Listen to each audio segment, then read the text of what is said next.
Assalamualaikum dan salam sejahtera. Hari ini saya akan memberikan tutorial berkaitan dengan penilaian prestasi bagi kaki tangan eksekutif dan juga bukan eksekutif ya.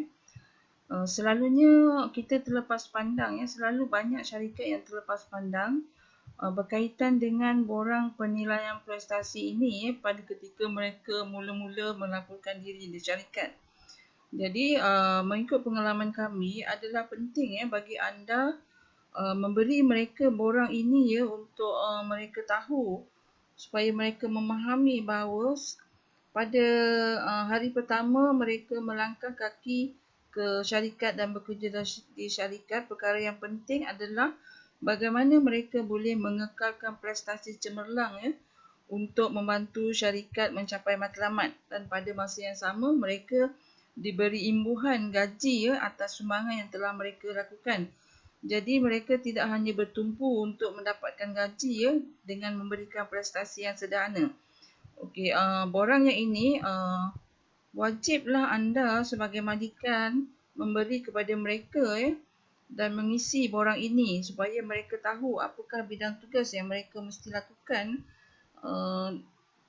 dan mesti mencapai matlamat yang kita perlukan dalam tempoh mereka probation period ataupun dalam tempoh untuk mencapai kenaikan pangkat, kenaikan gaji ataupun pembayaran bonus ya. Okey, secara ringkasnya di sini saya bacakan keperluan berkaitan dengan penilaian prestasi ini. Okey, yang pertama, penilaian prestasi ini digunakan bagi urusan pengesahan jawatan ya. Kenaikan pangkat, kenaikan gaji tahunan, kenaikan grade, pembayaran bonus dan sebagainya. Bagi tujuan kenaikan pangkat, pengurus jabatan hendaklah memberi perakuan secara bertulis sama ada kaki tangan ini disokong untuk dinaikkan pangkat atau tidak. Okey, bagi urusan kenaikan gaji tahunan, penilai 2 hendaklah membuat perakuan faktor kenaikan yang diperakukan. Bagi apa-apa urusan pun, jika terdapat perbezaan markah yang melebihi 20% di antara penilai 1 dan penilai 2, maka penilaian 3 adalah dikehendaki untuk memberi kata putus. Okey, borang ini merupakan salah satu borang yang ada di dalam manual kami, di mana keterangan berkaitan penilai-penilai ini ada di dalam manual ya. Jadi pada ketika anda ingin melakukan penilaian prestasi, siapakah penilai 1 dan penilai 2 ni telah didefinisikan di dalam manual lengkap kami ya. Jika anda inginkannya, anda boleh saja pergi ke link di description box ya. Okey, berkaitan dengan markah-markah sini telah diberitahu ya, bagi sesiapa ataupun kaki tangan yang memiliki peratusan markah 95 dan ke atas, dia akan mendapat 1.5 kali tangga gaji kenaikan. Sebenarnya berkaitan dengan tangga gaji kenaikan ni nanti sebenarnya kita mesti ada satu salary scale ya, di mana di setiap grade mereka mempunyai kenaikan gaji tertentu. Contohnya bagi operator grade 1 ya, mereka diberi kenaikan gaji contohnya RM60 setahun ya. Jadi bagi mereka yang memiliki prestasi yang memuaskan ini, maka 1.5 didarab dengan RM60 tadi ya, bagi kenaikan gaji mereka pada setiap Januari tahun hadapan. Okey, untuk melakukan penilaian prestasi ini, sebelum borang ini dihantar kepada jabatan-jabatan tertentu, pihak Jabatan Sumber Manusia mestilah melengkapkan detail-detail ini ya. Semua ini mesti dilengkapkan. Jadi anda sebagai majikan ataupun kaki tangan yang berada di Jabatan Sumber Manusia mestilah memiliki pengkalan data ini ya, supaya dengan mudah anda boleh mencapainya dan mengisi borang-borang ini dengan lengkap ya, supaya nanti ketua-ketua jabatan ataupun immediate superior pekerja tersebut dapat menilai secara rasional ya, dan tidak kepada bergantung kepada emosi mereka pada ketika tertentu. Okey, ini bagi penilaian kaki tangan bukan eksekutif ya, di mana di sini diberikan kolom-kolom penilai 1, penilai 2 dan markah-markah yang diberikan kepada kriteria-kriteria tertentu. Contohnya, kemahiran kerja diberi 35 markah, pencapaian kerja 10 markah, menjalankan kerja tanpa awasan 5 markah, kerjasama dengan rakan-rakan 15 markah, kehadiran 5 markah, daya usaha dalam menjalankan tugas 10 markah, kegiatan luar 5 markah dan tanggungjawab 10 markah. Dan akhir sekali berkaitan dengan kepimpinan sebanyak 5 markah ya. Jadi keseluruhan markah ini adalah 100%. Nanti anda boleh mengisi ya berapa peratus yang mereka perolehi. Di sini anda boleh sebagai ketua jabatan kaki tangan tersebut ya membuat catatan atas markah-markah yang anda berikan ya. Ini saja untuk penilaian prestasi bagi kaki tangan bukan eksekutif. Bagi penilaian prestasi bagi kaki tangan eksekutif pula, di sini diberi tarikh dari tarikh ini adalah digunakan untuk mengenal pasti dalam tempoh berapa lama anda sebagai majikan ataupun sebagai immediate superior kaki tangan tersebut melakukan penilaian prestasi mereka. Jika anda melakukan penilaian prestasi ini untuk probation period, maka anda boleh meletak saja tarikhnya dari mula mereka menjejakkan kaki sehinggalah 6 bulan tarikh akhir 6 bulan mereka bekerja. Okey, di sini diberikan data-data berkaitan dengan pekerja tersebut dan anda hendaklah melampirkan ya bidang tugas utama di sini ya dan apakah pencapaian mereka ya. Jadi apakah pencapaian mereka yang harus mereka selesaikan dalam tempoh 6 bulan tersebut. Jadi sebenarnya borang ini pada ketika probation period anda hendaklah memberi mereka penilaian ini ya, dan selepas 6 bulan selepas disahkan dalam jawatan, anda sebagai majikan mestilah mengeluarkan lagi satu borang penilaian prestasi ini ya bagi tujuan kenaikan gaji tahun hadapan ataupun untuk pembayaran bonus ya. Jadi main duties ini adalah tempoh 6 bulan sahaja ya bagi untuk menilai probation period dan pencapaian mereka dalam tempoh 6 bulan tersebut ya. Dan di sini juga didetailkan tugas-tugasan ya. Ini merupakan tugas utama dan tentunya ada pecahan-pecahan tugas mereka ya. Jadi anda tuliskan di sini pecahan-pecahan tugas mereka. Contohnya saya bagi contoh ya bagi Jabatan Sumber Manusia. Mungkin kita mengambil satu kaki tangan eksekutif untuk membangunkan payroll system dan juga sistem untuk pengkalan data ya. Jadi satu adalah membangunkan payroll system. Keduanya membangunkan pengkalan data bagi kaki tangan syarikat ya.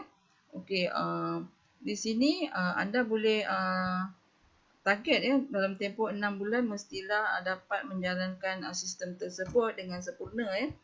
Jadi di bawah task yang kecil-kecil ini mungkin anda boleh letakkan perkara pertama adalah membina kod bagi item-item di dalam sistem komputer pembayaran gaji tersebut. Keduanya memasukkan data kaki tangan di dalam sistem pengkalan data ya.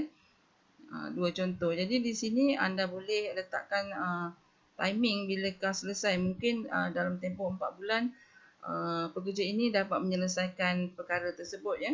Kemudian jika dia perlukan bantuan ya, jadi dia boleh minta apakah bantuan yang diperlukan. Mungkin memerlukan latihan daripada pihak provider payroll system tersebut ya. Kemudian di sini diletakkan juga ya dalam tempoh 5 tahun apakah career development bagi kaki tangan tersebut ya. Tujuannya adalah untuk memberi motivasi kepada kaki tangan supaya mereka sentiasa mengekalkan prestasi cemerlang ya. Supaya mereka dapat mencapai satu kerjaya yang sentiasa maju dengan syarikat anda ya. Begitu juga di sini diletakkan apakah assistant required yang mereka perlukan ya. Mungkin dari segi training, mungkin dari segi sistem komputer dan sebagainya ya. Okey, di bahagian ini mestilah dilengkapkan oleh immediate superior ya. dilengkapkan oleh immediate superior ya, berkaitan dengan kerja-kerja yang mereka telah dilakukan di atas tadi ya. Okey, ini merupakan bahagian pertama ya, objektif berkaitan dengan pencapaian mereka ya. Jadi di atas tadi saya buat contoh dua task yang mereka perlu mereka lengkapkan ya. Jadi di sini anda boleh letakkan rating immediate superior yang menilai mereka ya dan memberi mereka rating. Contohnya mereka melakukan kerja-kerja yang excellent. Mungkin task pertama 4 rating 4 dan task kedua ratingnya 4 juga. Jadi di sini anda boleh jumlahkan 4 tambah 4, 8 dibahagi dengan jumlah task tadi 2 ya. Jadi anda letak sini 4 ya.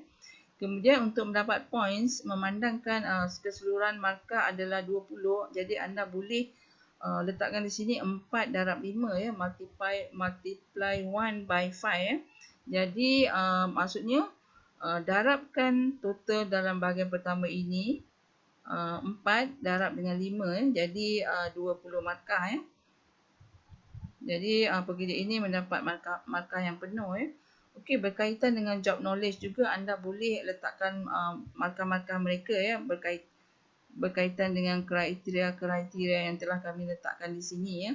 Job knowledge, ability to plan and organize, judgment or decision making, leadership, human relations, staff development, ability to improve methods, attitude ataupun maksudnya apakah tabiat-tabiat mereka ataupun perangai-perangai mereka yang kita boleh pertimbangkan ya. Okey, di sini kita jumlahkan berapakah overall performance mereka ya.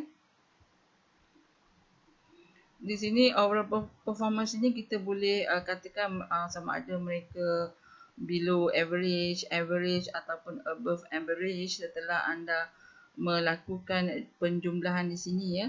Okey, di atas tadi kan ada kriteria satu objektif dari segi accomplishment ya. Kedua job knowledge, ability to plan dan organize dan seterusnya. Jadi di sini berapakah markah yang mereka dapati? Anda boleh letakkan di sini dan jumlahkan dia ya. Jika pekerja ini mendapat markah 81% dan ke atas, anda boleh letakkan di sini overall performance adalah 80% dan mendapat good sahaja ya. Jadi jika pekerja ini mendapat 91 markah excellent, maka pekerja ini mendapat 1.5 ya, 1.5 point didarabkan dengan tangga gaji mereka. Itu adalah merupakan untuk kenaikan gaji ya. Jika digunakan untuk pembayaran bonus, maka poin yang 1.5 ini didarabkan dengan jumlah gaji dan juga berapakah jumlah bulan bonus yang pihak syarikat akan membayar mereka ya. Contohnya bonus akan diberi 3 bulan bagi setiap kaki tangan eksekutif.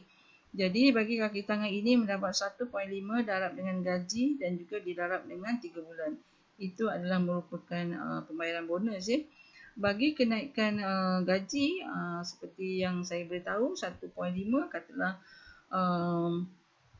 kaki tangan eksekutif ini adalah dalam grade 2 dan mendapat kenaikan gaji RM100 satu tahun contohnya.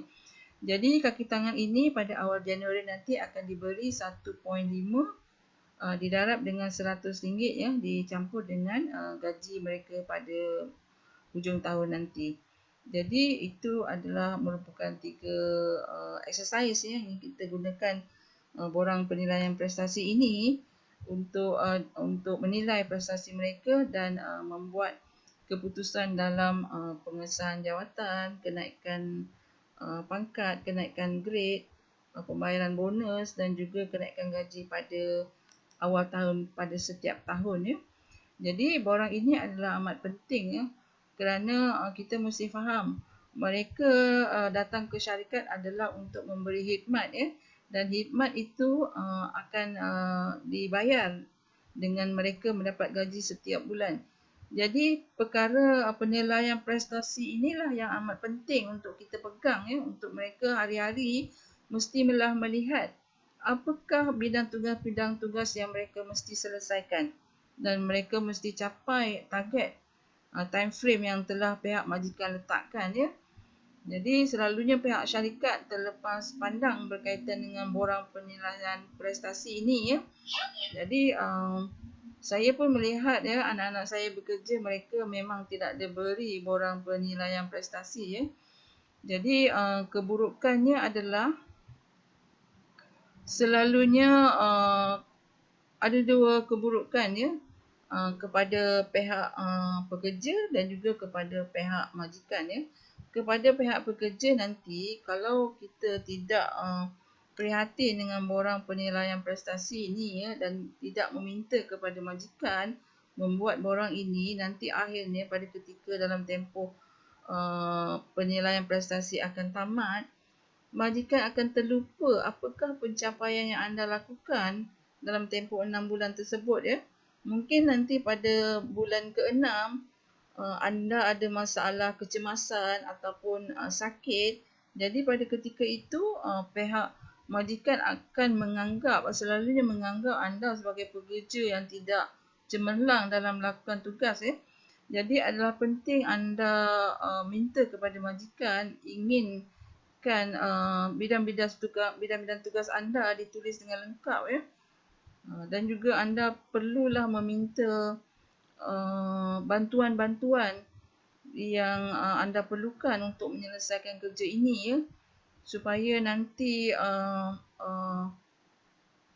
perkara-perkara ini tidak terlepas pandang oleh majikan ya, di mana untuk anda menyelesaikan kerja anda perlukan bantuan-bantuan tertentu yang anda telah minta di awal anda masuk kerja dulu ya, tapi apabila tidak bertulis kadang-kadang majikan terlepas pandang ya. Okey, itu di bahagian pekerja. Di bahagian majikan pula kadang-kadang apabila kita ingin menilai prestasi mereka, kadang-kadang kita terlupa apakah bidang tugas yang kita telah berikan kepada mereka ya.